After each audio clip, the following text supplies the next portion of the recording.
En live de Dakar. Tortosa, Afro Pixel. Je m'appelle Mamadou Diallo, je suis sénégalais, auteur et éditeur associé d'une revue qui s'appelle Chimurenga. La notion d'imaginaire, oui, je dois dire que personnellement, elle m'était étrangère, en particulier appliquée à un domaine comme les nouvelles technologies.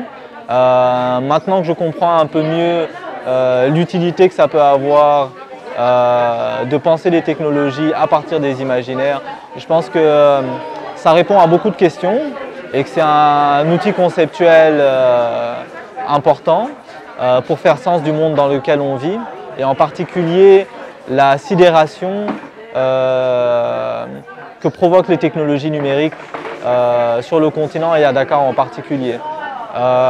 Les utopies non alignées, c'est intéressant, ça nous fait faire un peu d'histoire.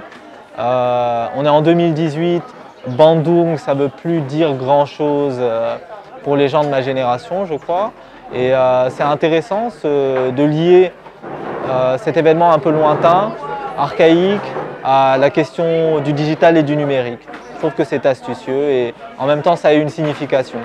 Je dirais que la signification que ça a, c'est nous rappeler qu'on peut faire un pas de côté, on peut s'arrêter un instant, se souvenir qu'on a la capacité d'interroger le monde dans lequel on vit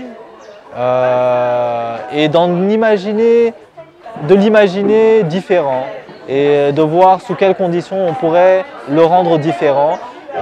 Différent pas juste pour la différence, mais édifier un monde qui irait plus dans le sens de notre bien-être. C'est une question intéressante celle-là, je trouve, parce qu'elle est polysémique, on peut l'entendre de bien des manières différentes.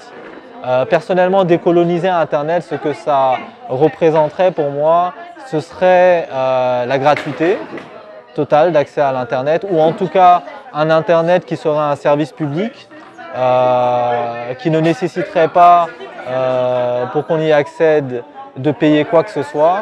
Ce serait bien de penser le cyberespace, l'Internet, comme l'espace public, de penser les infrastructures comme les routes sur lesquelles on se balade. Et ouais, pour moi, décoloniser Internet, ce serait le rendre anticapitaliste. Voilà, ce serait retirer la dimension capitaliste de l'Internet. Que ce ne soit pas un outil de profit, mais une dimension supplémentaire d'épanouissement de la créativité et des besoins humains en général.